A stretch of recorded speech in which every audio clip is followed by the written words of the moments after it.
you could fully mute. Okay, so it's pretty simple. Like I said, once the call's going, you just hit that mute button, and if you just hold it down for a few seconds, it'll actually mute the entire thing, and then you just press it to come back. So that was the first thing I thought I'd share with you. The second thing actually deals with the Apple TV. Just curious, how many people have Apple TVs that they use? Okay. Well, I don't know if any of you, I'm a pretty big sports fan, and if I'm going to be watching a game, I really don't want to know the results ahead of time. So if I'm, behind, I want to sit and be able to watch it. Well, have any of you noticed that you get little alerts on your Apple TV up in the corner of the screen? They'll say, oh, it's an exciting game. Or, I was behind on watching a hockey game, and it said, can so-and-so get the hat trick? Well, so then I automatically knew that somebody had 2 goals already. So I was already tipped off to something. So I was getting tired of my Apple TV alerting me. And then, of course, I get the alerts on my phone and my watch as well. Well, you can actually go into your Apple TV, into your settings, and you can turn that off if you don't want it to alert you. So if you go to your settings there in the Apple TV, there's something called app setting list. You kind of scroll down and it'll say app setting list. And right below there, it says TV. And if you click on that, you can go in there and turn off 2 things: show sports scores and exciting games. So therefore, it won't give you scores or tell you if the game is exciting or not. And so you can turn those settings off, and that'll get rid of it. If you really want to make sure you're not getting those updates, though, you can also go over to your iPhone, into your settings to notifications, and there's a TV section. And you just turn off the notifications for your Apple TV.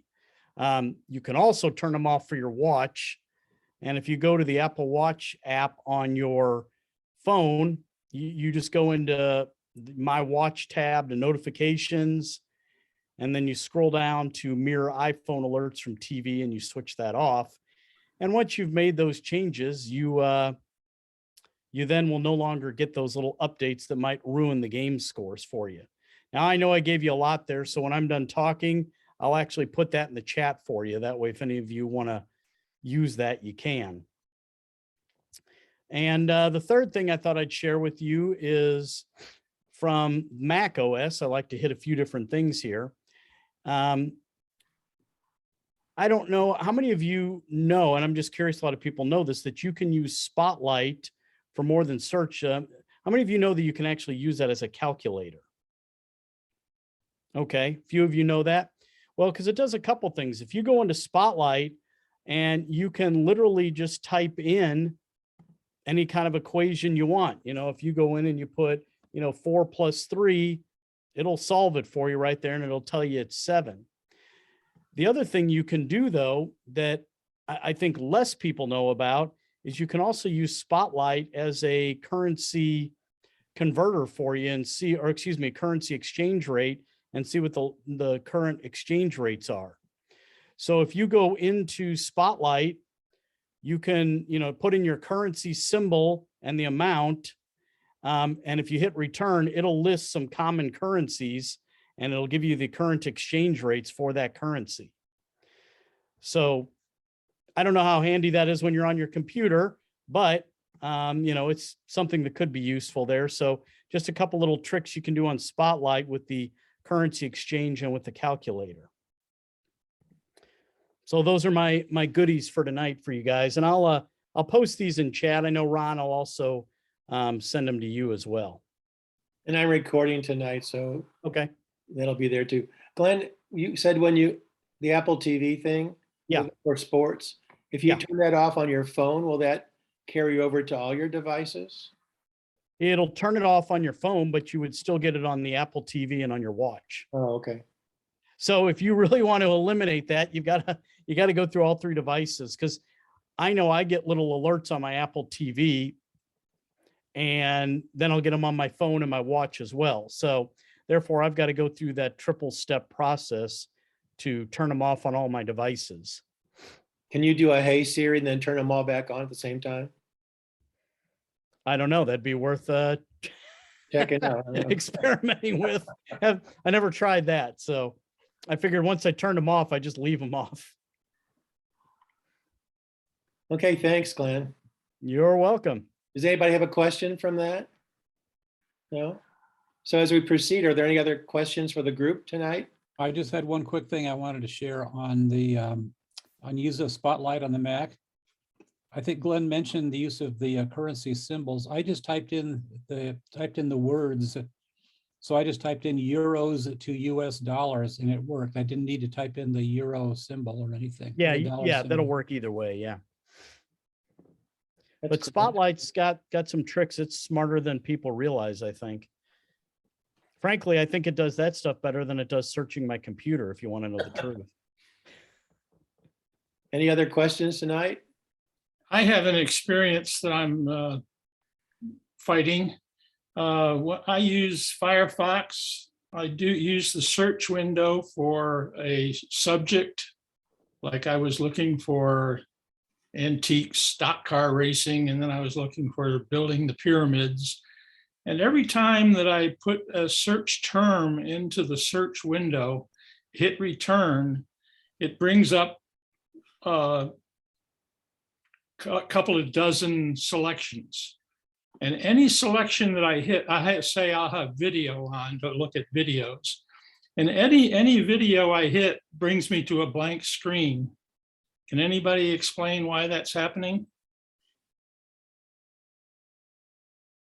It's only in Firefox. Yeah, It's been quite a while since I've used Firefox, so I'm not sure what's going on there.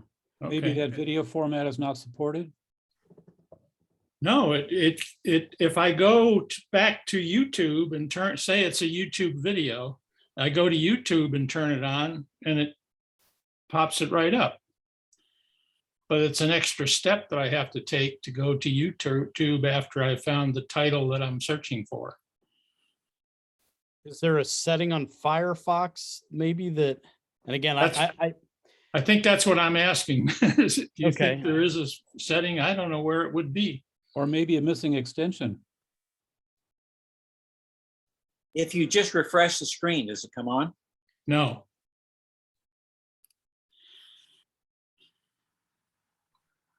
Well- Is your Firefox updated to the latest version? Yes, it is. Yeah. Mhm. Is Glenn, or I mean, is it an extension, Grant, that might be missing? I don't know.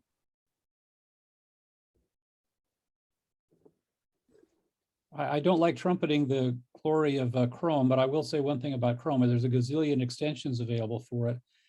I think there are probably fewer available for Firefox, but there ought to be a good enough number that you could go in and find, if it's a missing extension problem, then I think the chances are good that there is an extension for watching videos in various formats, hopefully so.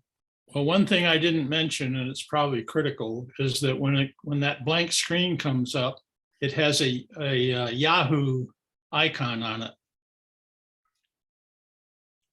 Do you have other extensions running that might be causing a conflict? I don't know, I guess is my answer. I've tried turning everything off, quitting every application other than Firefox, and it continues to happen then. Well, what I would first say is if you're running other extensions in Firefox, you might try turning all of those off and see if it works without any other extensions. So if you've got other extensions loaded, because I know sometimes that can be a problem in browsers. Sometimes extensions can do funny things to browsers. So if you, and I don't know if you're running any others. If you are, I'd turn those off and try it and see, does it do the same thing? If it does, then you know it's not the other extensions. I wonder if there's some settings in the preferences dealing with videos. Like I said, it's been quite a long time. I did look in preferences and I couldn't find anything that seemed logical. Grant, can you reproduce this in using other browsers? I have tried it in Safari. That's the only other browser I use. And I did not end up in Yahoo, but I ended up at a blank screen. Okay, so if it's multiple browsers, that tells us there's probably something else going on. That it's not just the browser itself. Okay. Well, I don't want to take up a lot of time, but I thought there might be some simple explanation that I was just overlooking. I'll continue to search on it. I would say I would do a search on that and see if you find other people having similar, issues. Yeah.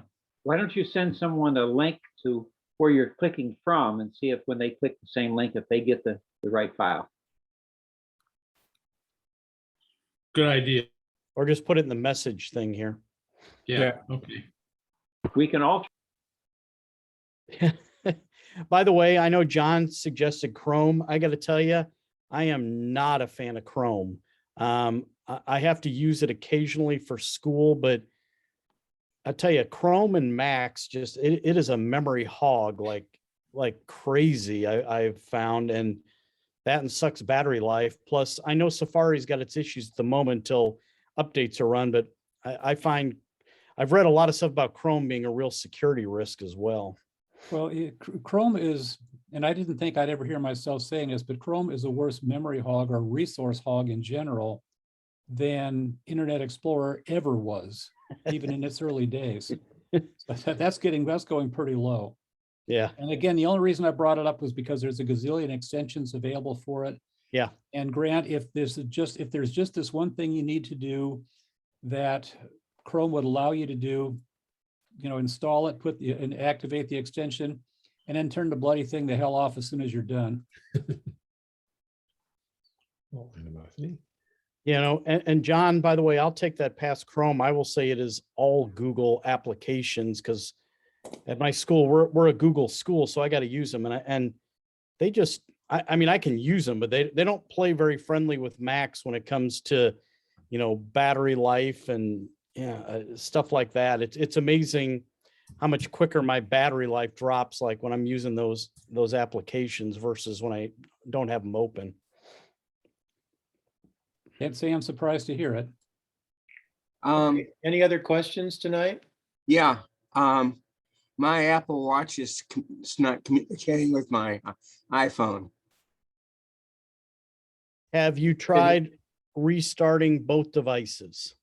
No, I haven't at this point. It's Yeah. fairly recent. It's only been the last, intermittently in the last couple of days. When I've had that happen, and a couple of times I've had that happen, it loses its connection or something, it seems like. So turn the watch off and then restart it. And usually everything goes back to normal. Yeah, I would just try starting with what he said, just, reset the watch, let that reboot. If it's still wonky, then I would try rebooting both devices. I seem to remember reading somewhere that there was a better way, a better order to do it in, but I'm not sure if it matters which you do first or not. What's the best way to reboot the watch? If you just hold down the bezel key or the bezel knob and the Yep. And the little and button the at the button, same hold time. both of those down at the same time and just hold them. Usually in about 8 to 10 seconds, it reboots. You'll see the Apple symbol come up. Okay. And if doing that doesn't work, then I know Apple's suggestion is to repair the watch, not fix as in repair, but repair it with the iPhone. Oh, a parrot. Okay. PAIR. Yeah. Yeah. I realized as I said that, I'm like, no, I don't mean you got to fix it, but yeah. Okay. Thank you. Yeah. Any We other have another question? Another question going back to Chrome. Does anybody remember where Chrome, what directory tree or file tree structure, where Chrome puts its updates? I've found in the past that it never eliminates its updates. So it'll download an update, behind the scenes, all on its own. But if you don't go in and actively go in there and delete them, like last time I did it, I had 20 gigabytes of new releases that had been downloaded. Were just sitting there on disk clogging things up. So but I don't remember where that was that I found them. I would have to just do a search for that. I don't really know, but does it put them in like your downloads folder or something? Yeah, it wasn't the downloads folder. It was some kind of a system directory. I'll search around, but yeah, if any of you are noticing disk space disappearing, if you have Chrome on your box, it will slowly eat your disk. Any other questions? Actually have a comment about the Chrome updates. There seems to be an app called Google Software Update. I actually block that app from from the internet using Little Snitch. Little Snitch is an application level firewall, and you can decide which of your Macs are allowed to use the internet or not. And Google Updater is a separate process from Google Chrome or other Google apps. So I blocked the Google Updater.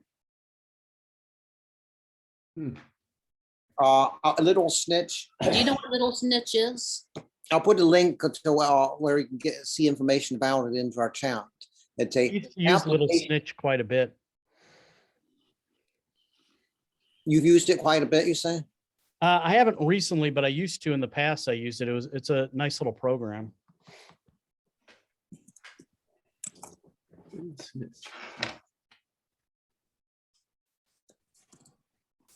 Thank you, Terry. I'll check that out.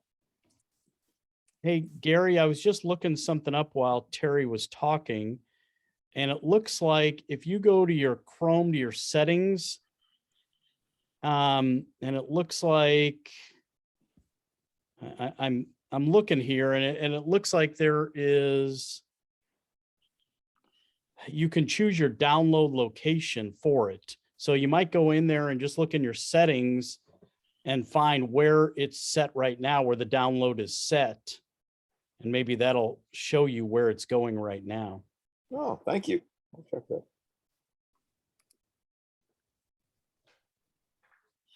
Not a question, but by way of a comment, talking about finding hidden things on boxes. Tomorrow night at the St. Louis Unix User Group meeting, the SLUG meeting, the tutorial session is on the hidden files, the dot files, dot file name, whatever. And so the tutorial starts at 6:30 and runs between 20 to 40 minutes. So yeah, anybody wants to pick up some odds and ends about dot files, it should be interesting. That, Gary, is where a lot of those files that you're looking for that are sucking up your hard drive space might be hiding. Mhm. So you might want to pose that question at that meeting tomorrow night if you're going to go. Mhm. Hey, Ron, can I show you guys? They have started this. It's not a good camera here, but the printer is starting to work, and it's only like a millimeter thick now. I don't know if you can see. Yeah, you can see that now better. I decided to make it in purple.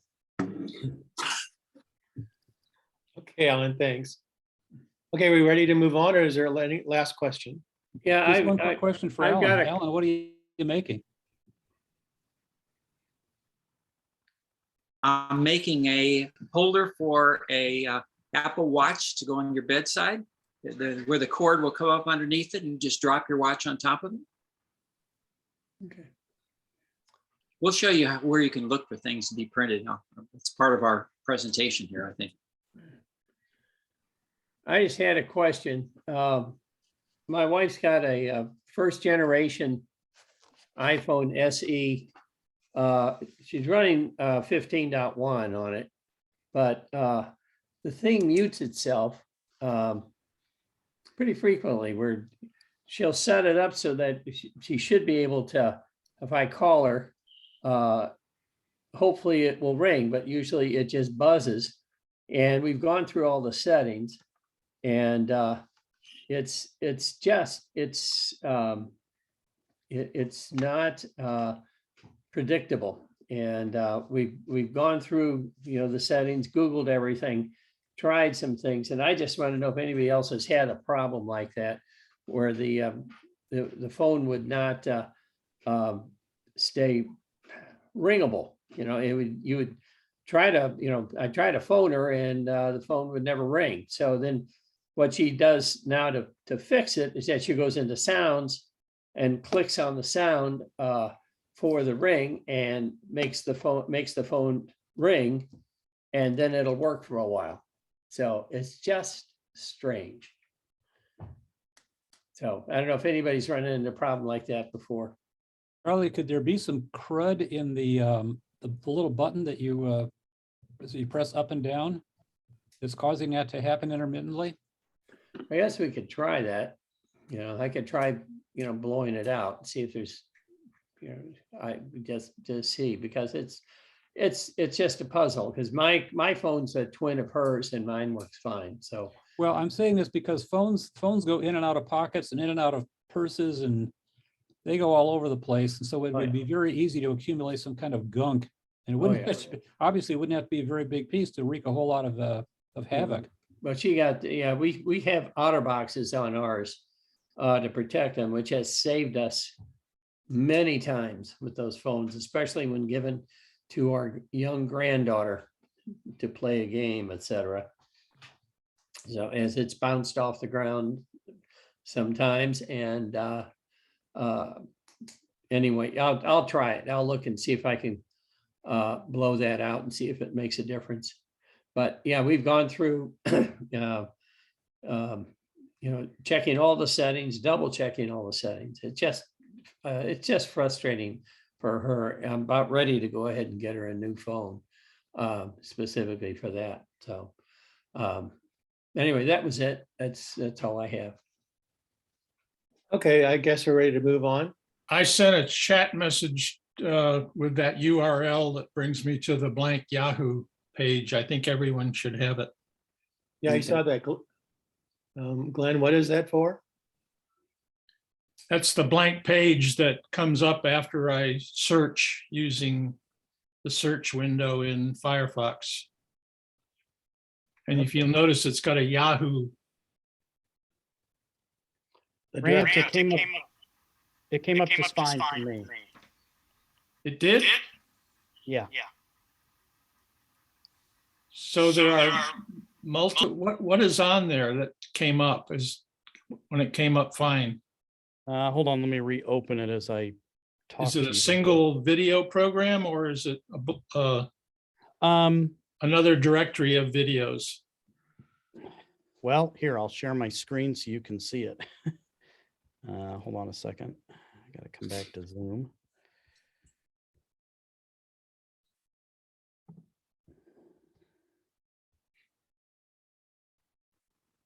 Yeah, that's what I was expecting. Yeah, I mean, that's what I'm seeing on my screen, and I hit play and it played just fine. Okay, It came up for me too. I'm seeing the same thing Glenn is showing. okay.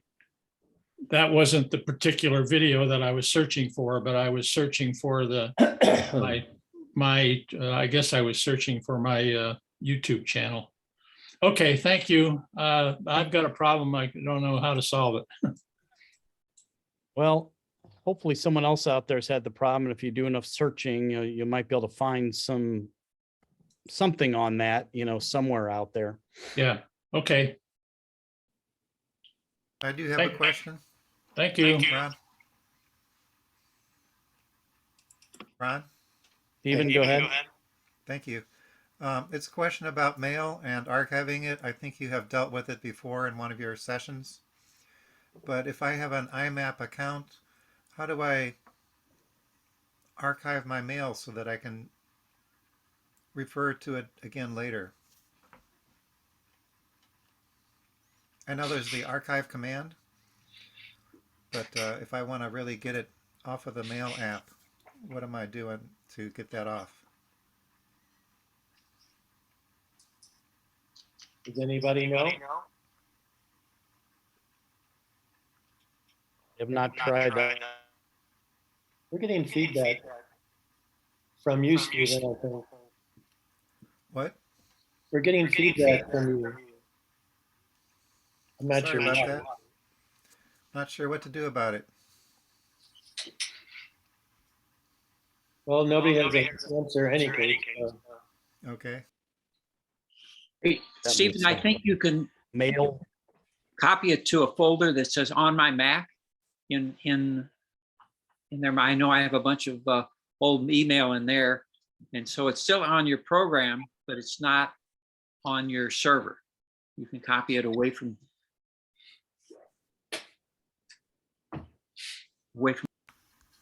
So if I put it in on my Mac, then the server will not delete it for me. right. Okay, thanks a lot. Okay. We're going to move on. Tonight's presentation is on 3D printers and printing. And this came from Alan, but let me start it up here. I'm going to do a share. Oops. Hold on.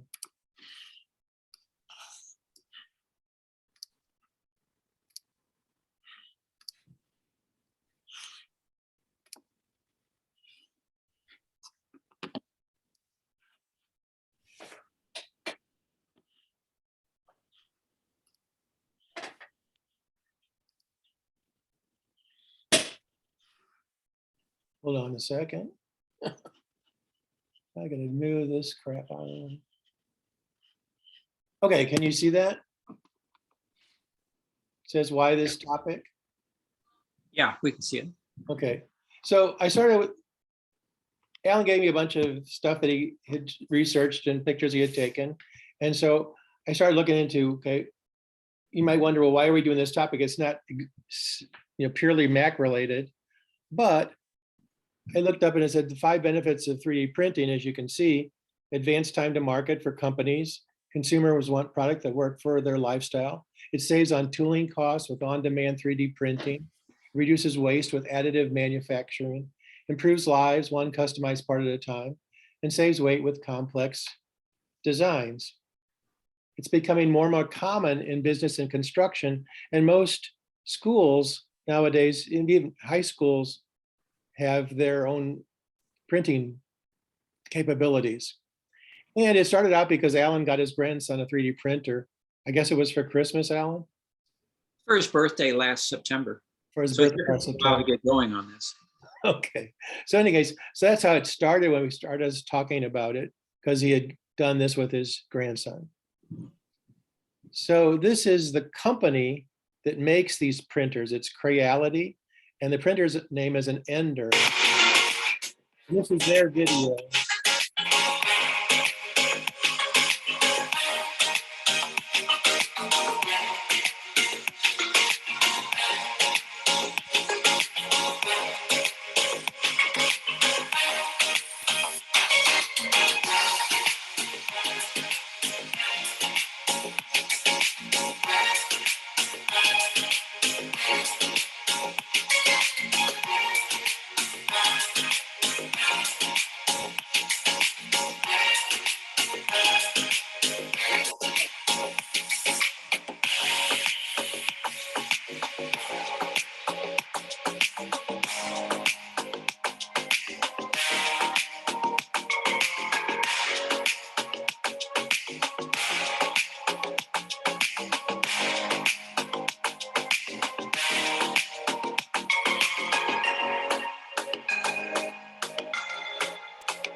Now, as you can see, Alan must have bought the cheap one because his is really slow.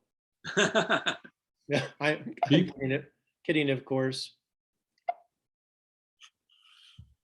What was the model of that printer? What's it? Can you go back to the beginning of the video where it said the model? Ender 3 version 2. B2. And this was printed on a 3D printer. Yeah. This Now, this is the a doorbell. But the doorbell camera won't face in the right direction without using the wedge to make it point at an angle, so that, because our doorbell is like on the side of the wall, not next to the door. Okay. So, we bought this from eBay, this 3D parts wedge. So you put it on the wall and then the doorbell will point out towards the street instead of. So basically, some fellow on eBay 3D printed that in response to our order. Okay, Well, you can get things 3D printed here in St. Louis too, but you have to find the design you want. Well, the guy on eBay already had the blueprint know. for this part. That brings me to my next question is what kind of software do I use if I want to make my own? okay, thing? guys, can we go to these questions at the end? Because Alan can answer them, but it's going to take forever to get through this presentation if we answer every question now, okay? So we can hold Oh, on. no, we're trying to ask a lot of questions now. I just want to show you this guy from eBay. Okay. This is the actual speed that the printer prints. And you notice it lays down one tiny little layer of material at a time. That's at full speed. A lot of times you have to slow it down for more complex objects. For sure.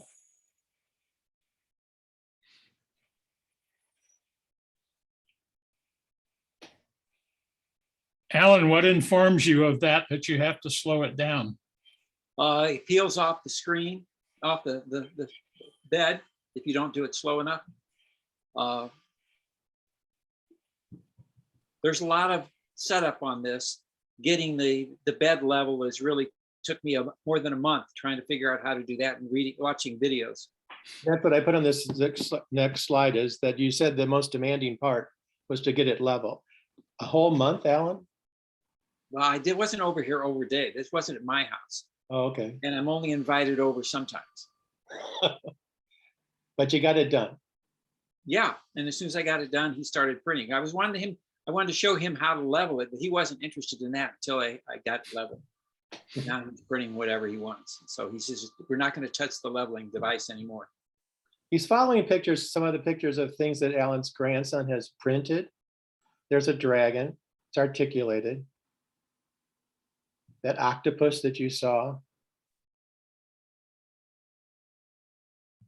That little lizard thing. Okay. And if you, I don't know if you can see it, but I can, if I get close to my screen, you can actually see the little layers of material that go into each of the segments. Can you see that? Yes. So you get an idea of how it layer by layer creates that object. That's an ornament for the tree. And then his grandson likes hedgehogs, so he printed one each of his colors. And now he has a new one in glow in the dark, I guess you said, Al. Yes, I haven't seen it glow, but that's what he. That's last cool. watched. Now this shows you, this next little thing is a little video that Alan took that shows you how it's articulated. And you see it actually moves. What amazed me is I asked Alan, well, does it print each of those segments separately? Oh no, it prints the whole thing at one time, which kind of amazes me. Yeah, you wouldn't be able to assemble it. No, it's just, I don't know how it does that, but anyway. And this is a little video that shows you how it's articulated. That's that little octopus guy.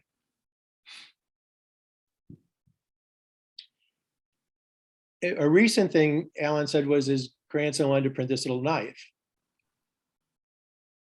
And He you'll did. see here in this video how it's slowly going around printing the knife parts. I just want to take a short video of this, showing how it makes things.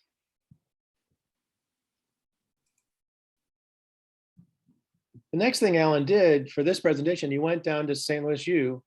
They have a Center for Additive Manufacturing, and it was established only in 2019.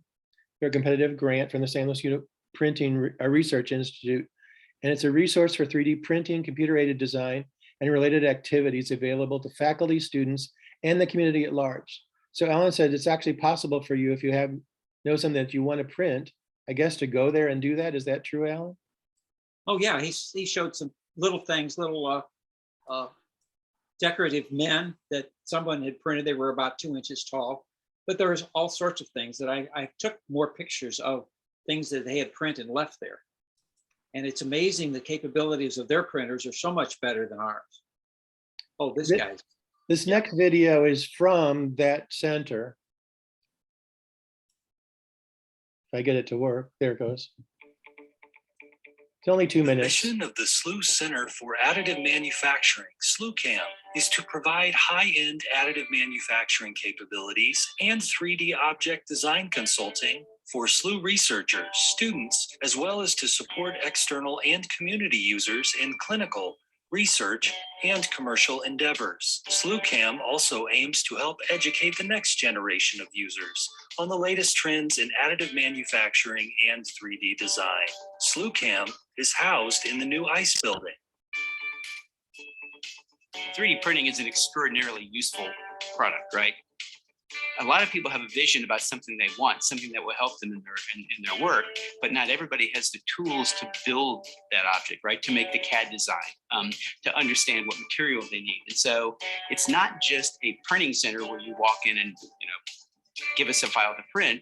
It's really a sort of a collaboration center where you come in and explain what it is you want to accomplish, and we help you accomplish that.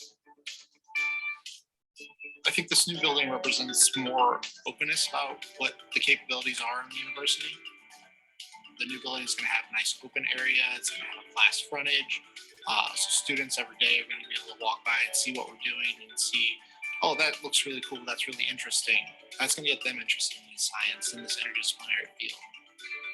I think bringing it out there and showing people what we have, it helps them generate ideas. So, having it in the central location, a chemist might walk in and see that this mechanical engineer just did this, and they're like, oh, well, that could apply to my research too. SLU is invested in research for the long term. These are long-term investments. That's, you don't build buildings for the next 5 years. So it's their commitment to the long term in research and their commitment to growing research, to make research a more prominent part of the university.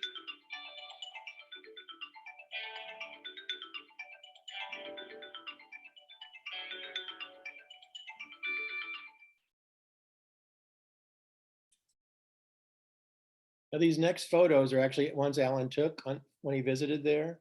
Those are some of the big printing machines that they have. It's called SLU Center for Additive Manufacturing. Those are all models of the college church. They're on the corner of Lindell and Grand. And those are all printed 3D that way. Some of them printed in color.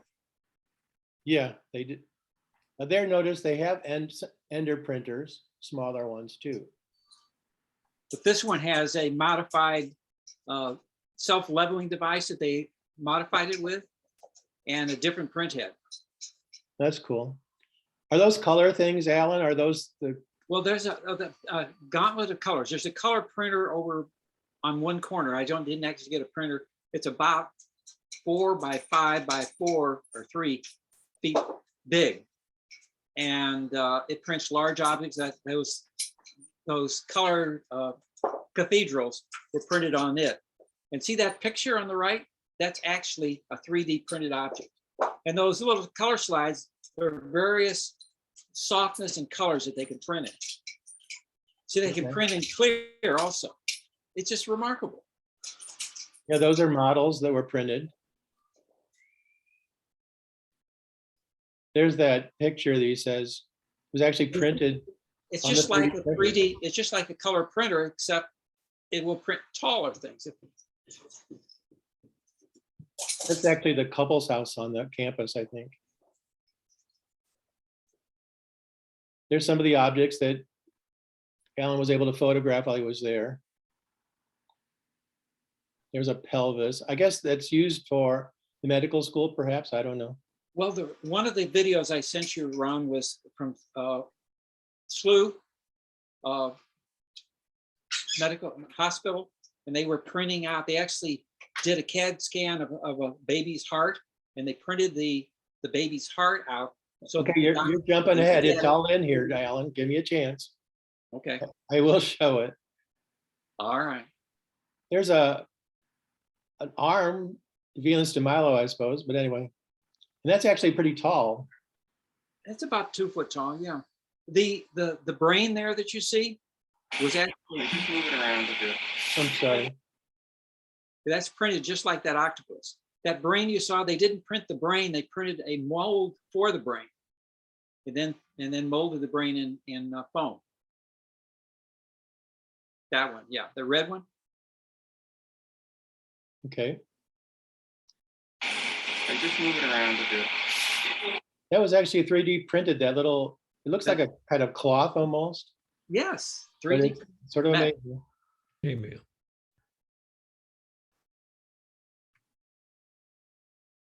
There's just another model of the college church, although it looks like King Kong. King Kong's up there too. That was only about 2 inches tall.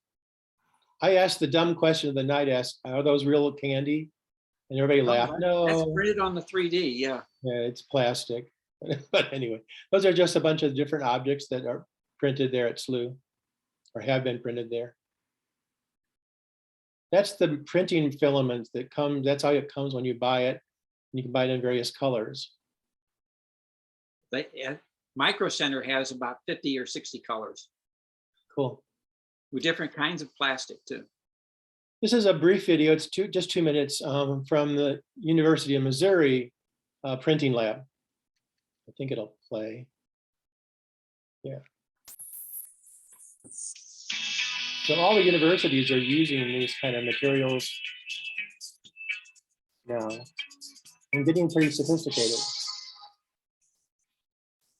With cutting-edge equipment and world-class know-how, the 3D printing and rapid prototyping lab housed in the University of Missouri College of Engineering can give students, faculty, and outside companies the opportunity to explore and interpret a range of design inventions and their proliferation through rapid prototyping, virtual design, and new modes of manufacturing. We have used the RP lab many times over the years. More recently, we used the RP lab for prototyping parts for phenotype in the field. We use time-of-flight sensors. We use the lab mostly for support to our research. So we use in the past to designing encoders for wheelchairs, 3D models of human arms. We used to more recently for support of parts cameras and time-of-flight sensors that are used in the field to collect the imaging. So we have been used for many, many applications. So basically, what we've got here is a piece that we printed at the 3D printing lab, fluidics chamber. And basically what we did is we wanted a mold for PDMS. It's a gel that solidifies overnight. It's used in ballistics gel applications. What we wanted to do was quickly be able to pour that into some kind of mold the next day, be able to test it. It's very efficient compared to the other methods that we would have to use without the printer. By utilizing the opportunities provided by the 3D printing and rapid prototyping lab, you can streamline your modeling and production process. The lab also offers tours and consultation services to meet your needs. Technology can save you time, boost innovation, and set you on the road to success. At the 3D printing and rapid prototyping lab, if you can model it, we can make it. So come test your idea today.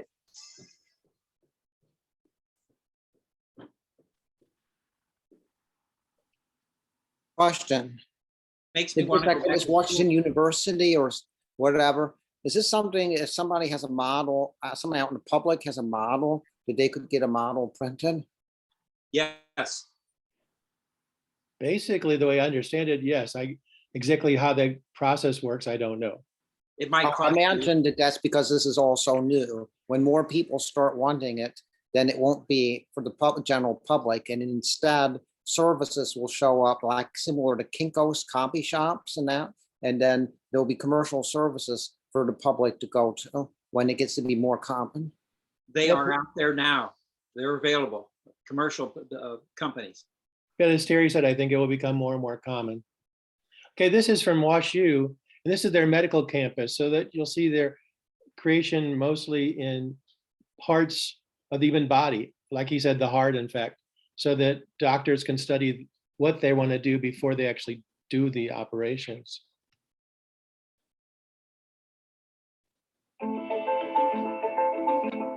This is St. Louis Children's Healthcare through WashU.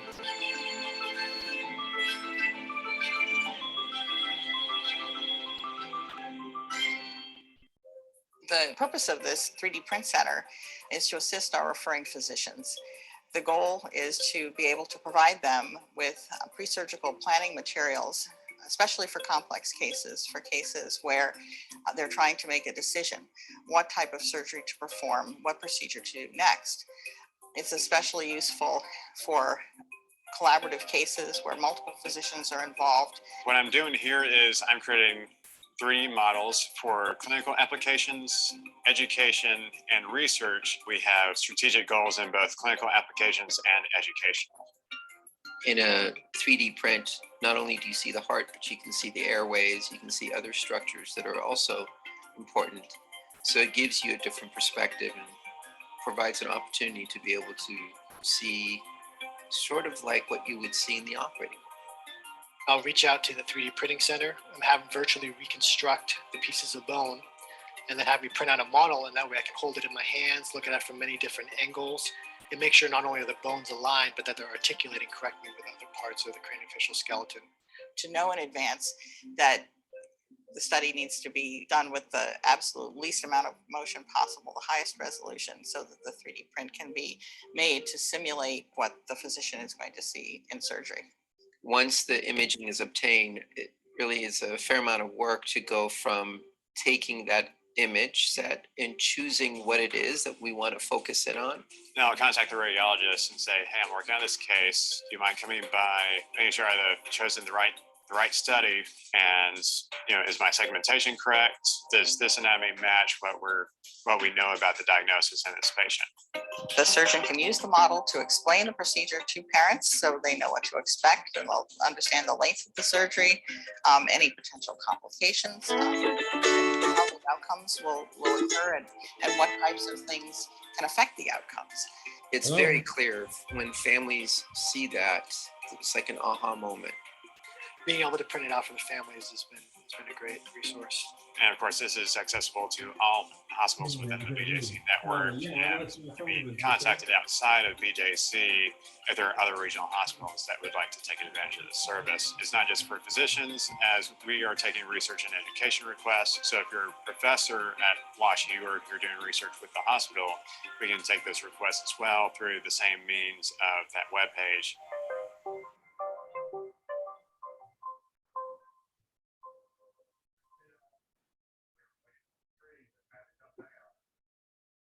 So you can see how medical uses are really important use of this kind of technology. Especially for us old people. For us old people, okay. This video is way too long, 28 minutes, but it's from SluCare. And so it'll be there on the website if you want to watch the whole thing. And that's the end of the presentation.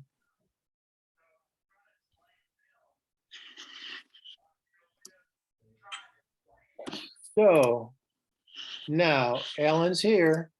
Any questions for him about what you've just seen? Tammy, you had one before. What was it? I was just wondering what software to use to create my 3D model to send it to a 3D printer. There's 3D software like, I forget what the name of that is.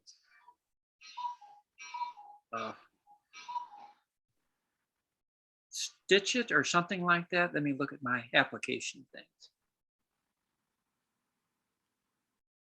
SketchUp will do it, create a 3D model, and there's a bunch of things, but you can actually look for 3D models already. You ever heard of SketchUp? It's a design program that some people are using. I guess I could put a app on that, but you can actually look for Thingiverse. Is that, I gave you a list of places that you get it. Do you put Thingiverse on your thing, Ron? No, I don't know where I put those. So if you Okay. can send me that note, I'll make sure I put it on the website. I'll put the link to Thingiverse. Oh, Thingiverse. Thingiverse is one of them. I wrote that down somewhere, but I didn't find it when I was making the keynote. Yeah. Thingiverse is just a sharing site where you can post your own models.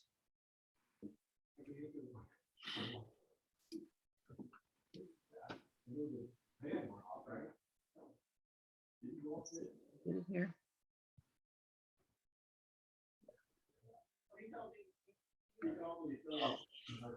And I actually, to get the model I wanted for this, I went to another site. I think it was over in Czechoslovakia or Czechnia or whoever the company is over there. And I signed up over there. But there's a bunch of people around the world that share their own designs. And but let me find SketchUp. I'm sure I can find that.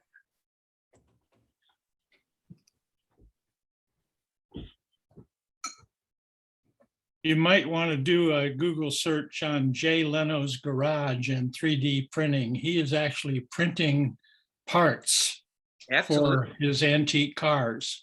We're not interested in that. We're interested in creating the patterns to pour parts for antique engines. In our case, we're working on steam engines.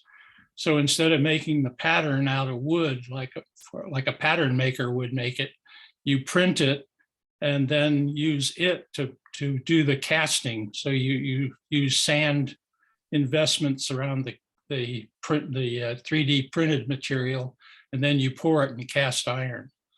But I know that Jay Leno has spent a lot of money on printing the actual metal parts without the intermediate part of making the castings. Have you guys ever heard of printing houses? They print houses in concrete. They have a huge device that's the size of a large house, and they just go around and pour pumped concrete onto the ground and have it cure as they pump up, and they just build a house that way. There are quite a few YouTube videos showing that technique. Yeah. I mean, just because we're Mac only doesn't mean we aren't intrigued by what's going on in the technical universe. Well, also it would be relevant to talk about the Mac software that helps us create 3D models and send them to a printer that might be affordable to a member of this group. Well, I actually found a 3D model for parts to a 3D printer. So you print about 6 or 8 parts and you assemble it with electrical tubing, and you can make it as big as you want. And then you have to buy the little computer and the print head, and then you can make your own. But it's going to cost you almost as much as buying a pre-made one. But imagine the fun you'd have. right. Yeah. Hey, people are printing guns with these things. Yeah. Ghost guns. I was a little disturbed by my grandson printing a knife. It's better than a gun. Yeah. One step closer, though. I guess if it's pink, you don't think it's going to be too dangerous. About your son, what software does he use? He was using Creality software. Came with the printer, you mean? Yeah, the Creality company has its own software, and it has both Mac and PC versions. But what they call it is a slicer.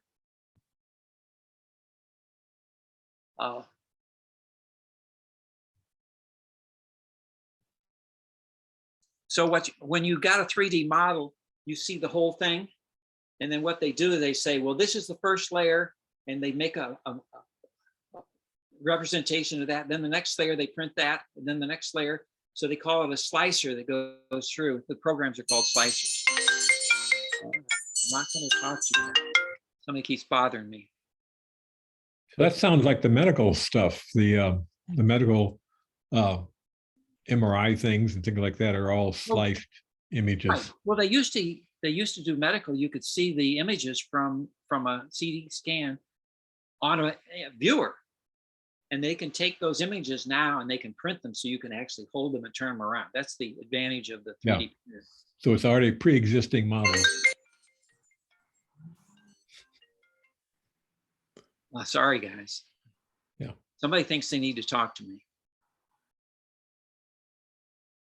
Anything else you want to ask Alan about his printer or the whole process?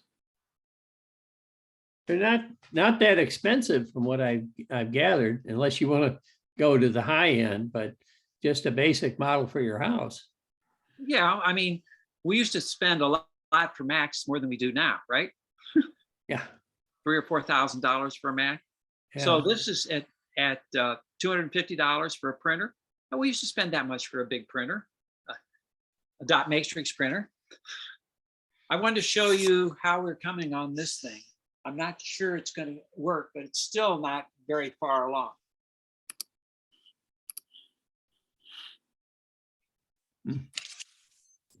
Patience, patience. Yeah, the scanning hardware also is not that expensive from what I've seen. You know, to scan something to make your own. Scan it in 3D? Yeah. I don't know. I mean, you have LiDAR on your phones now, right? And that is actually scanning things, but actually converting that into a model. I haven't seen that done yet, but it probably could be done. Yeah.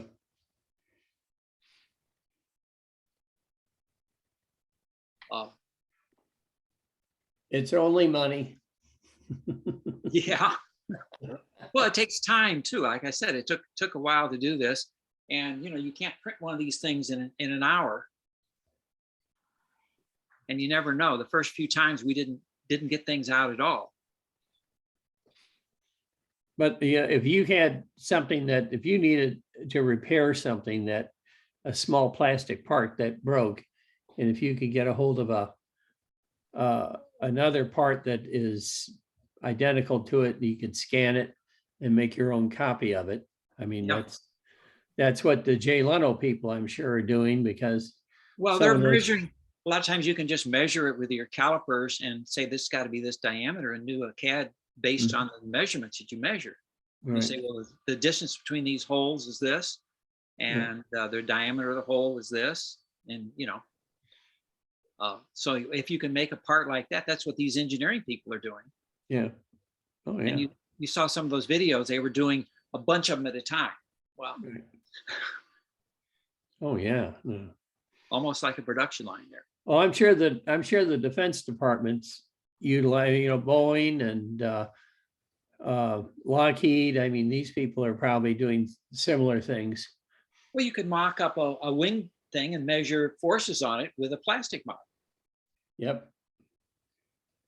It will improve time to time to deliver production pretty quickly. Yeah. Well, that's sort of what I've got a contact over at St. Louis that I could call, and he said he would give me advice and things like that. He's a new friend. Oh, yeah. I mean, but they didn't have anybody that could come and be part of this meeting. I was hoping to have somebody just come and join us. Because, we were talking about getting outside speakers. Well, maybe this is a good time to transition to the second part of the meeting, which is talking about how could we increase membership? What should we think about for the club? What about future ideas and topics? And I would like to make a comment about membership and user groups. I sent out something on our list about an hour before the meeting started from Tidbits, which is I clipped the article from Tidbits, which is an email newsletter or web newsletter about Macintosh topics. And this article is about the Naples user group in Florida. And they built their group up to 600 people because they're running it through Zoom, and they got meetings every week. Hey, Terry, just to let you know, I actually spoke with one of the officers for the Naples group. I might have mentioned before to you all that I sent out emails to a number of Mac user groups around the country just to kind of see what they were doing and what their experiences are. And the officer, believe it or not, for the Naples group that got back to me, they have an officer who's in England, because they've gone worldwide, and that's how they have evidently bolstered their membership. And so a number of people from other Mac user groups have sort of joined into their fold, And like I said, they've gone worldwide. They've got people in England, I know, members. Like you said, and I read your little thing that you sent, they do a weekly meeting. I think it's like at 11:30 in the morning. It's a morning meeting. And I don't know how easy it is to come up with a weekly meeting about topics, but like I said, that's how they've increased membership. They seem to be the only ones that I talk to that have been able to increase membership. I talked to maybe 5 or 6 other groups officers, and they really are in the same boat that we are, where some of them have larger memberships than we do, but it's an aging membership. They're not really able to attract younger people to their groups. So outside of Naples, everybody else seems to be in a very similar boat as we are.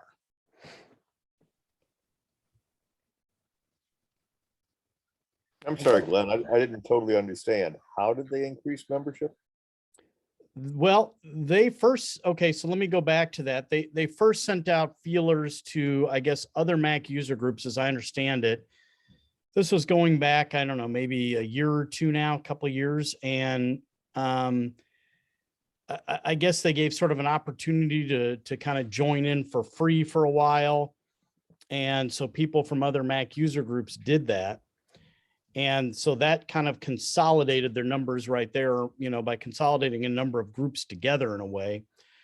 And that grew their membership. Then they also expanded it into other countries as well. And so by doing both of those, their membership is over 600 people. And like Terry was mentioning in the email he sent out, they do an actual weekly meeting, but it's during the weekdays. So I don't know, how easy or hard that is. I guess it depends on, if you've got people that are retired or whatever, it's a lot easier to be able to join those meetings. Do you know if they record the meetings for people who have to work? I don't remember now. That conversation I had was actually, now it's been a couple months ago. I don't know if they do. I know there are other Mac user groups, and I know that's why I suggested to Ron. I actually did a Zoom meeting with the president of the Austin Mac user group, and I know they keep a page of all their meetings where you can watch videos of them. And I like that idea, just simply whether, if you missed the meeting, you can go back and see it, or even if there was something that interested you that you wanted to go back and check out again to find out what you missed or whatever. I think it's a great idea. You want to put their link out in the chat for the Austin group? Yeah, I'll give it to you here. Give me a minute. I even talked, the Austin president and I even talked about, possibly in the future, maybe doing some collaborative stuff, because they actually are able to attract a number of guest speakers. And so that they seem to have a lot of kind of connections to get people in as guest speakers, which I know is something I've mentioned to the other officers about, maybe trying to occasionally find some guest speakers to see if we can attract people in. But I also think it's easier to do that when you have a larger group. Our group is pretty small, even by, some of the other Mac user groups, even though they're kind of finding the same things that we are. I think one of the biggest problems that we face in trying to bring in more people, especially younger people, to make this more viable into the future is that, and I think we've mentioned this before, younger people don't really feel the need for stuff like this. They're not as interested in joining a group because they've got YouTube and the internet to go look for stuff and find pretty much everything they need these days. I think for a lot of us, when we joined this, it was, pre-YouTube days. You couldn't just get online and get whatever you wanted. So this, was a valuable resource. And for a lot of us, we've made friends with the people here. It's something we look forward to seeing and talking to people. And so, it's not something that the younger people really find an interest in doing. you know, I would love to find a way to bridge that gap. I'm just not exactly sure what that is. And from the other people, the other groups I reached out, they really haven't figured out the answers to that either. So, you know, that I think would be great is if some people have some, ideas maybe outside the box. I do know that a few of the other Mac user groups I talked to have much bigger presence, using social media and things like that to be able to sort of reach out and get their name out there more. Unfortunately, I mean, there are a ton, we know there are a ton of Apple technology users in the St. Louis area, but they don't know we exist. Even if they would be interested, they don't know we exist. I also don't know, and I don't know what you guys thought. I've been thinking of this, like just the idea of a Macintosh user group. Well, I don't know how many Apple users out there really identify anymore with Macintosh. I would, the majority of Apple users are iPhone users. And so I know it'd be a little weird to change the name of the group. So I'm not necessarily suggesting that. I'm just saying, even if people saw the name, they might have some kind of false impression about it. Gee, Glenn, up until the our name should last reflect- announcement by Apple, I was questioning whether Apple really had an association with Macintosh anymore. Actually, our name should reflect what our intent is. If we want to focus more on what can you do with a Macintosh, then yeah, we're going to call ourselves a Macintosh group. But if we want to focus on Apple broadly, then maybe we're an Apple user group. If a group wants to focus on iOS, then maybe they're an iPhone user group. Well, technically, we're an Apple user group. I know that doesn't mean a whole lot, but that's what we actually are to Apple. Well, based on the topics we've discussed, both Mac and iOS, I would say it's true that we are an Apple group. Let me ask this. Who has a Facebook account? 1, 2, 3, 4, 5. I do. Okay. Go on Facebook. We have created a Facebook page for Gateway Area Macintosh User Group. Go ahead and ask to join and I'll let you in. We won't be posting news, but we figured it'll be advertising. Maybe somebody in the St. Louis area or anywhere else would come across that page and would show some interest. So check it out. Well, I think one of the things we mentioned at the beginning of this conversation is that there is significant difference in society now and who uses what kind of technology. Since I have moved into the group of senior citizens, in fact, next week will be my 84th birthday. I've encountered a lot of people in the age range from 60s to 80s in my various activities. And there are so many of those people, either they're really into technology like I am and some others and find all those tools useful. There are an awful lot that can't even figure out how to handle an iPhone. And I think there's one way maybe through these residents communities like Laclede Grove or some of those. Maybe one could work through that group to get some older groups because the older people are looking for activities and education and challenge. And we'd have to figure out how to tap into that. But I think we could get a number of people in that group. What was that? Sorry. Somebody mute yourself. I think that was a ringtone. Excuse me, must have been something I ate. That was one of Grant's old cars. Maybe it was something I said.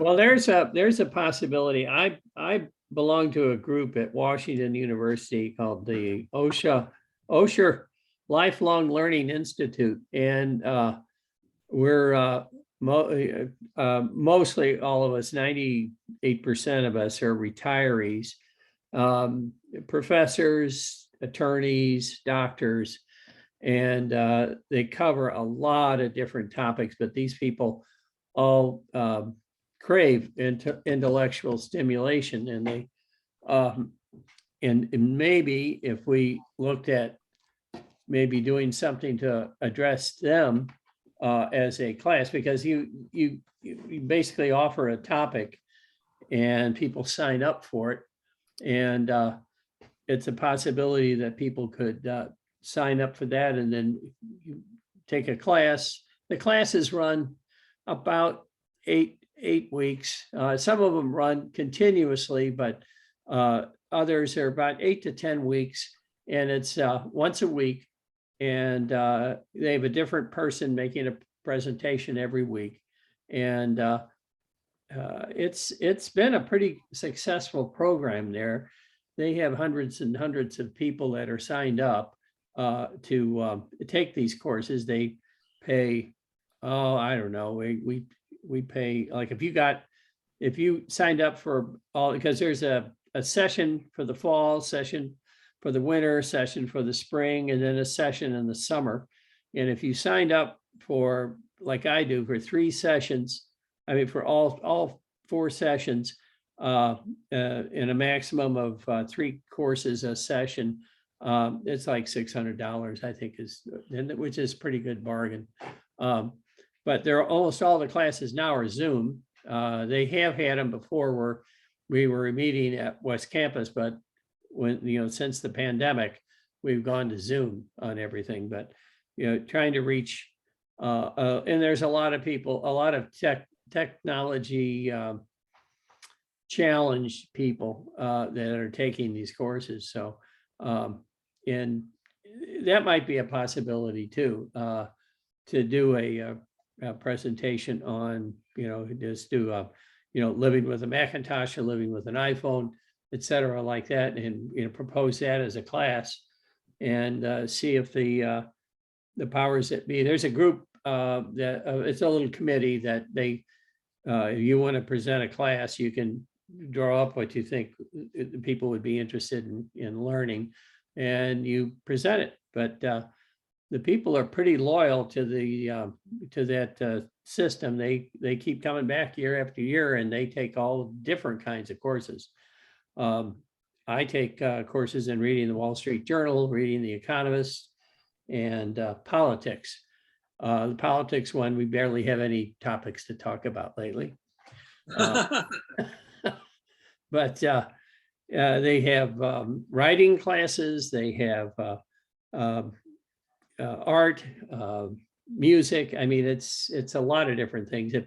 If you go to olli.worcester.edu, you can see what they have, and that's a possibility if you want to draw in people that are eager to learn new things. So, I was thinking about that. I was thinking about making it segmented, perhaps, where you would have various subgroups like you're describing. And as I say, you mentioned some of the things that are topic. Music is a fascinating topic now, music and sound. And whether it's maybe you decide to explore the musical world through Zoom. There could be something about how to find all these different concerts, free and otherwise, or lectures on the building of instruments or the history of music or whatever. That would be one. I still think there is a need for a lot of senior citizens to make more use of technology, which would expand their own lives once they become more restricted. That's one of the reasons I'm on Facebook, is I have friends from several different aspects of my life, and I'm too lazy to break them into small groups as I should. But many of my friends overlap my interest in several different things. So I just have one big set of friends, and my son calls me an overposter at times because I want to share. Maybe I want to share a poem, and I know there are 5 different people from different groups that would appreciate it. I'm not going to set 5 separate ones, and I'm not going to break it down into, oh, this is a group of people who like poetry, because they find out they're also into philosophy or my dog friends around the world or whatever it might be. And I think we can expand that. I would suggest trying to work through these retirement communities. They're always looking for little clubs and entertainment of various kinds. And it might be a way to get some people beginning to appreciate technology and expanding their curiosity.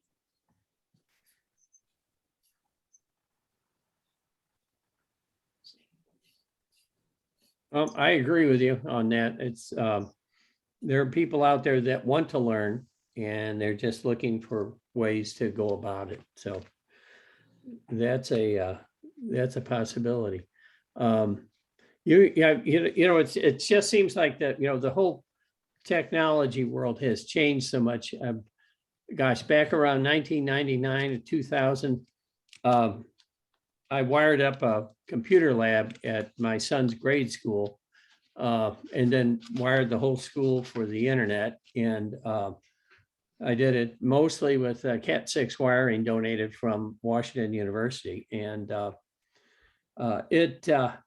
we had that computer lab running for 20 years, and they just redid the whole grade school, and they tore out the computer lab and they said we didn't need it anymore. And I was like, I cried a small tear considering how much work it took to put all that in, but it lasted 20 years and it worked fine. So now everything's on, they have a lab, they have carts full of laptops, and they roll that into the classrooms, and that's what they use, and everything's Wi-Fi. Because back around 1999 and 2000, Wi-Fi wasn't so good.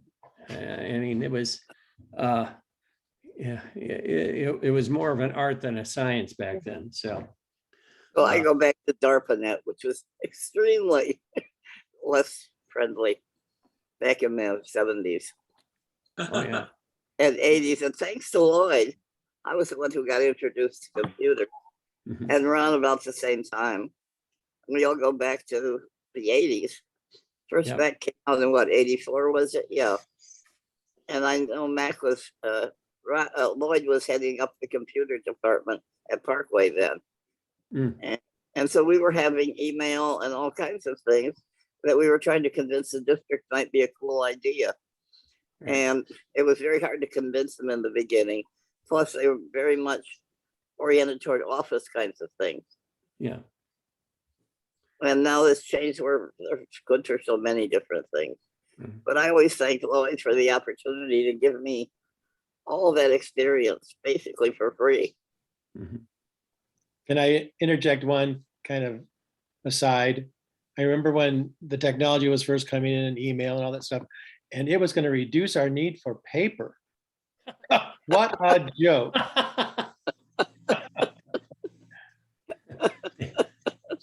The only way at WashU that we reduced the need for paper was we started charging the students for it. Oh, really? We went 1 month, it was like the library had used over 400,000 pieces of paper. And then we started charging them for it, and the amount that the library used in that one month would drop down to about 120,000. So yeah, it was when we started charging the little darlings for every piece of paper they were printing, it made a huge impact on that. True, but I just think in our department, we would go through reams and reams of paper every month. And a ream is like 5,000 sheets of paper. It's crazy. But anyway. Ron, I can tell you this. I've turned my classroom into a virtually paperless classroom. The only time we use paper is when my kids take notes. Everything is on computer now. Every assignment, every test I do. Well, you're right. I've been out for a couple of years now, and I think they were moving that way. Whether it has gone that way everywhere, I don't know. Well, back when another thing with computers that I remember is I was working at Washington's Olin Library. Yep. And I worked there in the 70s pretty much, and late 60s. And we were converting two kinds of things. First of all, changing from Dewey to the Library of Congress cataloging. But we were also converting to a cardless card catalog. Because when I was there, we had a huge room full of card catalogs. And I was in charge of the people who were supposed to file in, and we had rods. And they had to put the card above the rods, and then we catalogers had to check them to see if they were properly because people who filed did not always understand about articles and which were articles and which were to be discounted. So it was interesting with that. We had people with a lot of different languages, but it was fascinating because the computer gal who was supposed to be introducing us to all of this described programming as making sure that you cover every detail. And her story was about, she had a roommate and she was getting ready for a date, but she called because she was kind of rushed. And she asked her roommate if she would please run a bath for her. Well, the roommate turned on the faucet. Somehow she never ended up with a bath because she forgot to tell her to put a stopper in. That was real smart. Okay, we're a little bit off topic. Can we move to the idea of what about the future of the club? What would you like to see us do? What do you think we do too much of or not enough of, or any of those kind of ideas? Well, I'll tell you one thing, that the coverage is purely technical.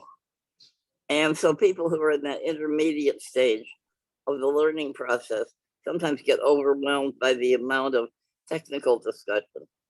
And then I don't know how we work with that because some of us are very interested and curious about all these aspects, but some are turned off by the fact that they feel it's an increasingly oppressive degree of technology. And so there might be some way of, again, addressing segments of the group in different ways.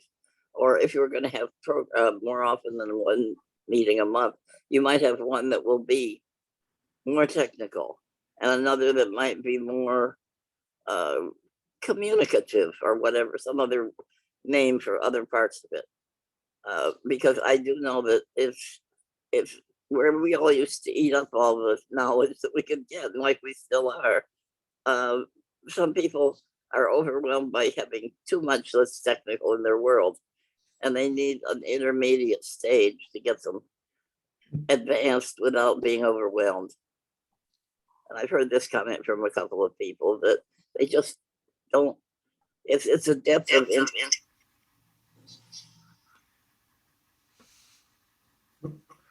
I can second, I'm echoing. Let me, I can second what Donna is saying. I have a 90-year-old aunt, and I bought her an iPad, second generation. And I just loaded a bunch of games on it.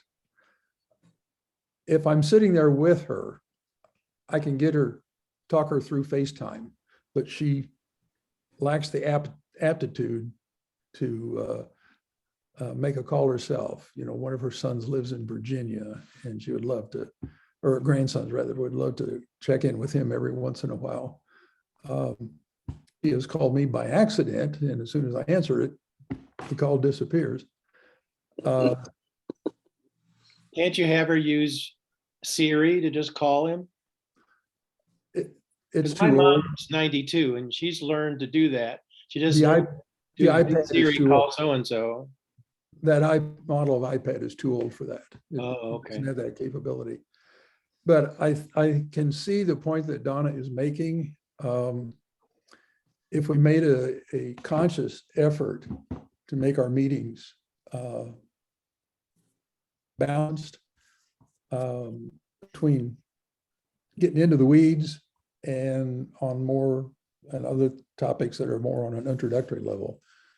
Whenever I try to give a presentation, for example, I did one on making friends with Siri, and I did one on things that you can do with your iPhone that you probably didn't know about. And I created keynote presentations, and I always make the effort to go through the steps one step at a time so that anyone could sit there and read the directions and follow along or watch. Yeah, they've always been very good, Steve. I try to keep it as simple as possible. And as long as if we could get some interest of older adults to at least sit in on a meeting now and then, and if we had presentations that were very introductory, I think we could attract more members in the senior citizen. And maybe we could think that maybe we should have more than one meeting a month. So that for the techies, you could have a meeting once a month. And for the people who are more interested in practical applications, you could do that another meeting, have topics. That way you could satisfy two different groups, and maybe build an audience. I hear you, Donna, but you want to drive me crazy, don't you? Yes. Hey, Ron, I remember you from back in the early days when I tried to drive you crazy because you were in some of my Mac classes way back when. Well, you did a pretty good job, I think. Well, some of you really, really fell for the job. And some like Mike Dulick put his computer in his closet back up at North and didn't start using it until he went to Honduras, where he Well, uses. there's always Luddites in every group. Yeah. The only sad one that I really felt I wish I could have gotten her to use it more was Teresa Jorgen. Yeah, some people, I think they, like we've been saying, they think it's just unwieldy or they're never going to get it right. And you only learn really by just keep doing it. Yeah. Don't worry about making mistakes. Because you know you're going to make them, but you know a computer lets you fix them. You know, I would encourage those of you who are involved with groups, you know, and Donna and Charlie, you brought that up, of putting our name out there to people and encouraging people to check us out. You know, I also would like to find ways into, I mean, I want to bring in people of all different kinds of groups and ages and whatever we can. But I also sort of look to the future. I'd like to see, and I know, gosh, I don't remember who this was a couple months ago talking about this, about the sort of the viability going forward in the future, you know, in 5 or 10 or more years. And so while we may not be able to track 20 and 30 somethings or younger people, even, you know, just so that we have that viability, because if all we focus on is older people, well, it doesn't change our timeline at all. And so I'd like to find ideas in that realm as well. A few years ago, we did have that. We had a group of very young, very hot computer people who stuck with us for quite a while. And then I don't know what happened in their lives since they branched off, or maybe it was business, or maybe it was getting married, or maybe it was living too far away and having too much else on their plate. But we've lost some good people who were here for sometimes 6 or 7 years. And then they, as they got older, they found other things going on in their lives, I guess. One thing we could try is, if any of you know people that are using any kind of Apple product, and people are welcome to come as a guest to these meetings, and just ask them to come once or twice and see if they find anything useful. True. I hate to lose what we're doing, but we may have to consider appealing to a broader audience for something. I guess the other option is you could always talk about, you know, joining in with that Naples group if you wanted to do that. Then you would lose your local connection. My question about that group though is, it's 600 people. Even if only a third of them come to a meeting, how the hell do you deal with 200 people at one time? I bet they have lots of subsets. Yeah, I guess, but I don't know. To me, that just seems so unwieldy that I would just, I don't know. Isn't that where Hannah's son is active? I guess I should go one time and just attend one of their meetings and see what the heck it's like. Did you do that, Glenn? No, I didn't. Okay. Well, their meetings are all when I'm at work, so. Oh, it's in the daytime, yeah. Yeah. Does that mean our audience is older? Is that why they're in the daytime? Or? I don't know, but also they do have some members that are overseas. So I guess that also works for them, because for those people, it's in the evening. You know, I just wonder is there a way that we could somehow reach out to Apple users, Apple technology users, to get our name out there? I know we've talked about trying to use social media. I know that was one thing, but I'm just wondering other ways that we might be able to let people know we exist, because, you know, maybe, and I don't know, I'm just pulling this number out of thin air. I have no clue. I don't know, maybe there's 1 million people in the St. Louis region that have some kind of Apple device. You know, even if you could pull 1% of those people, you know, I mean, that might have some interest in seeing what we're about. And so I'm just wondering if there's a way to, you know, sort of let people know that we exist. I that's kind of where I'm looking at. Well, and that's reaching out thing about communities, because if we talk to the people who are in charge of entertainment or programs or whatever you want to call it, each of these, you could probably begin to get your foot in the door by presenting some interesting introductory programs that would meet that audience. You know, 'cause fun with your iPhone, or how to deal with the world outside electronically, or you know, whatever, something like that. And you could do that at different levels. The question comes to my mind, which is, how do we distinguish ourselves from the professional user group? If someone is technically interested, that's where, if it were me, I would go for technical expertise. For just sort of casual fun and how to use an occasionally clever new program, this would be the place I'd go. But do we serve a use that is really more powerful than what's available already by the competitors? Good question. There is the St. Louis Apple Professionals, but those people are almost all working for school districts that have Apple equipment. Well, something could be done with photography.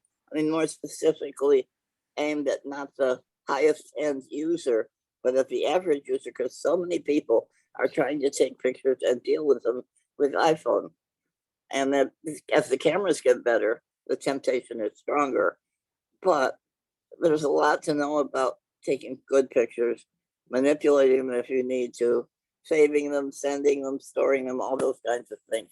They could run into several meetings, and you could do some walkarounds even, or show around some buildings, or take pictures or whatever, and illustrate some of these things you can do. Because a lot of them are intimidated by the idea that the phone is a camera, and the ones that aren't maybe ought to be. I almost think it's the opposite, Donna. People they think their phone is only a camera. They don't know it's a phone. That's true. What? No, truly. Yeah. Use it for playing games and taking pictures. And phone use is like tertiary to all of that.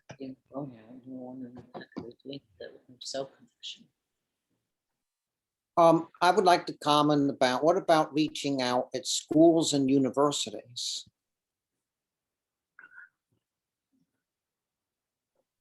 You're almost preaching to the choir for that kind of grouping, or else the professionals, I think. But don't you have to have some sort of at a school or university? Well, don't most of them already have their own computer clubs of various sorts? I would think a lot of them might. What value added would we provide? Yeah, good question. Well, those groups come and go off the campus. I mean, they, and some of them are buried inside the engineering department. But you can certainly go around and post things on the bulletin boards for the, the student centers and things. People do that all the time. So, you just put some kind of a flyer up and just put it up there with some, tabs that they can, or they can just get the address, or we can just get a little scannable code and do something like that. I mean, it's. I think both. I still feel Friendship Village and McLean Grove, which has 900 residents. I mean, places like that where it's a whole community. And a lot of them are not technology that well known because they're older and they missed learning it gradually over time as most of us have. Maybe we could do both. I don't see why we You couldn't have to do. live there to be able to service that many people. You know, you don't have to live there. They bring in people all the time for things. I thought it was neat to see the St. Louis County libraries, all their tech service and their computers. And they have people that travel around and train people. And maybe we could talk to them. I tried to talk to the ones at one of the libraries. They say, well, all their service people come from the headquarters branch. Yeah. But They, you know, they're there's very a lot good. of people that only use computers sometimes that they end up using them at the libraries. You know, speaking to as far as like schools and universities, not to disparage all of us, but I'm not sure if, you know, some of those young people joined in, they'd look at all of us and say, well, I'm not sure this is where I really want to be kind of hanging out anyway. I know that sounds odd, but you know, I mean, No, it's right. Yeah. You know, I hear so many stories about older people who live in these residences and are still pretty able mentally, maybe not so able physically, maybe some still are, who buy these computers thinking of all the wonders and then find out they don't know how to do it without somebody exploring and saying, did you ever think of doing this? Or look what you can do with that, to get them caught up in the idea that their computers take them into all different kinds of activities and all different acquaintanceships and knowledge expansion. They don't know how to search, for example. They don't know how to use the tools like a browser. All of those, they don't understand FaceTime, which is really great for older people, as you were describing. I still think that's a prime place. Let me look into seeing what it takes to get having a meeting or a presentation there, because a lot of them are on Zoom. You wouldn't have to actually physically be in the building, or you could. And it would be, they would be catch them, hook them, tempt them for the first meeting or two, and then see what the building gets, because old people talk with each other. Somebody will say, oh, that's great. Can we find out more about this? Can we bring these people in and have a relationship with them? I would be happy to explore that a little bit if you like me to. Go ahead. Yeah, Donna, that doesn't sound bad. you know, I kind of think this maybe would take all of us as a collaborative effort for all of us to reach out and whatever walks of life or organizations or wherever we may be. Because what I think that we really need to make more of an effort is sort of, again, advertising ourselves to the St. Louis area. I don't think anybody knows we really exist outside of our group. And, you know, and so I'm just trying to come up with ideas of ways we could do that. And maybe it just takes all of us doing that to put our names out there. You know, versus, I don't know. To me, it's a matter of, I'm hoping it's a matter of advertising. I may be wrong, but you know, maybe the whole idea of things like this are dying out. I don't know, but I would hope that if we could find effective ways to advertise ourselves, we might be able to, you know, attract some people. That's true. Do Apple employees need to know we're here. you remember, Steve, you created a little card like thing that talked about GAMUG? And I remember taking it to Deerbergs and posted it on their bulletin board by the entrance. I don't think we ever heard from anybody, but that was something we tried. But we used to have things at the Apple store. But they won't take them anymore. They won't. No. Like I said, Apple employees don't even know we exist. Yeah, that's too bad, because they'd be one way as people buy equipment that if they would tell them about us, that'd be great. We could Well, you know, take there's turns similar standing things called outside with Apple a sandwich University. board. Yeah. The other place to do that would be the Mac HQ place down on Manchester. I don't think they don't have the corporate. Well, that's true. They might be willing to post some cards there that people could take. Right, because, they seem to be much easier to deal with, I think. Yeah. They don't have the corporate structure. Steve, do you still have any of those cards that you made? No, they were, I made those when we were meeting at the high school. Yeah, I remember. It had directions to get around to the room and all that. So really they're obsolete as long as we're meeting with Zoom, but I could make up new cards. Well, yeah, that- see if you can find the original one and then modify it. Maybe we could try posting at least at places like you said, Mac HQ, or those kind of repair places. Yeah, I have the original design, I'm pretty sure. And I just sent those off to, oh, shoot, it's the place that prints photographs for you. Kinko's? No, Walgreens? no, it starts with an S. I can't think of the name of it. Getting old. But I could just modify the design and send that off. I think I had them print like 40 or 50 cards. Yeah, I remember them. They were actually pretty nice. I just know that at the time where I posted, we didn't get anything, but One thing that the group at WashU does, they not only have classes that run 8 or 10 weeks, they also have single classes that they'll announce, and that they're usually free, and they tell the people how to log into it, and it's a 1 day, the classes usually run 2 hours. And it's a one-time deal where they come out and make a presentation on, and it's, again, it varies, and the subjects are all over the place. I mean, your tail is wagging there. oh, now he wants to lay down in front of me. Is that an? Big fat cat. Oh, by the way, Shutterfly is the name of that. Butterfly, of course. Ah, yes, okay, yeah, but I can ask the people at the at WashU at that lifelong learning group and see if they're open to doing something like that. If we had made a presentation to the and just said, you can come in and and we'll, if you bring your questions about your Mac and bring your questions about your iPhones, and we'll see if we can help you with it, and we'll make a presentation about maybe the new operating system on the Mac or the new iOS. I mean, they're open to doing those things. I know that. I mean, they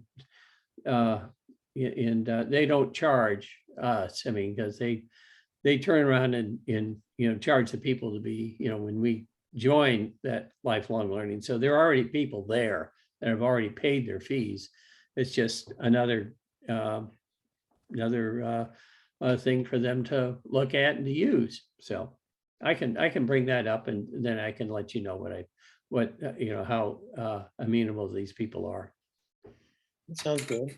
Hey, Steve. Yes. It's Dave Thorpe. When you make up the new card, is there any way to put one of those little symbol, square symbol things that links to QR the code. Facebook account? Make up one of those. You mean a QR code? Yeah, put that on the what you hand out to people. The younger people will want to do that. They don't want to go type anything in, to go or search in Facebook.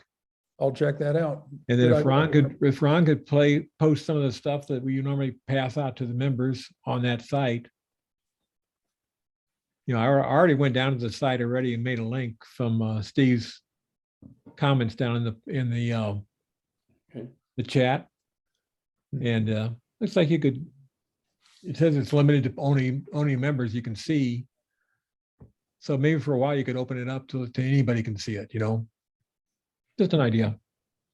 Yeah, it's visible to anybody, but who the members are, Okay, you said Only- members or members' comments or something. Yeah, only members can see other members. But anybody could come across the Facebook page. But for the- they don't see anything until they ask to join. So there's nothing to look at for them to entice Well- them to join. At this stage, even after they join, there's not that much to see. Okay, No, this is mostly for advertising. well, I just thought it could be the club site, you know, that Ron could post to that. Well, Well, not everybody's on Facebook though. Well, if you're trying to get to the masses, that's Yeah. where they are. Yeah. you know, I think back to when Charlie mentioned posting on bulletin boards, but I'm now thinking of electronic things. I'm thinking online of places where, you know, putting out information. And so that's where I'm sort of kind of racking my brains a little bit, just trying to come up with some ideas where to do that that might get people's attention. That's a good question. How about community calendars? I don't even know where to find those. Search, they list events, different kinds of events. So maybe there's a technology calendar somewhere. Gary would know about that, I guess.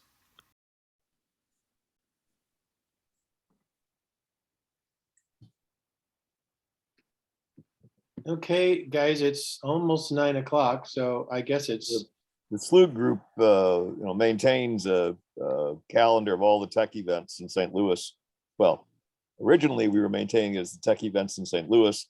Now in the age of COVID, we're listing things basically from all over the world, just anything that seems to have a connection to Unix-based operating systems, networking. But this group, this Apple user group has been on our calendar for years, and I always update it to say what the topic of tonight's meeting is. So if you go to slug.org/calendar, you can look at the calendar right now and see what's on it.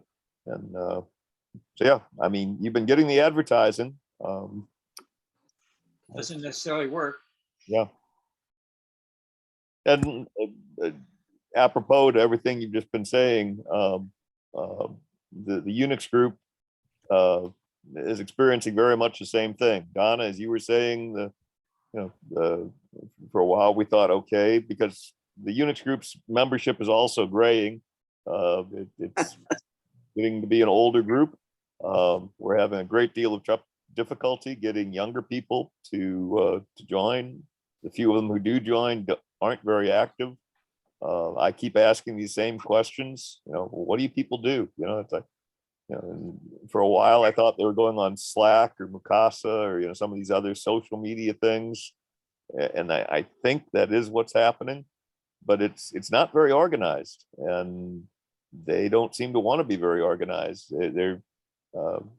We here in this group kind of use this group and the Unix group as a social organization. Back in the days when we used to meet physically, especially.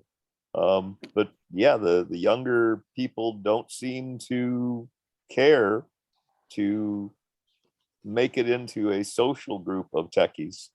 So yeah, they seem just to be happy. Like you said, they go out and just do a quick Google search to find an answer to something. They don't need to know other people. Do you think part of it is also that people in various educational institutions and other kinds of businesses have education built into their actual process of being a member of that institution? I mean, teachers go through a lot of training on electronics and playing with Google and other things like that. And they have a lot more of that available to them as part of their jobs. So they aren't as curious as we were, because in the early days we were hungry. Yeah. And a lot of that being fed in a different way. Yeah. I think you hit the nail on the head, Don. I think they just expect that the employers will tell us what we need to know. Yep. Agreed.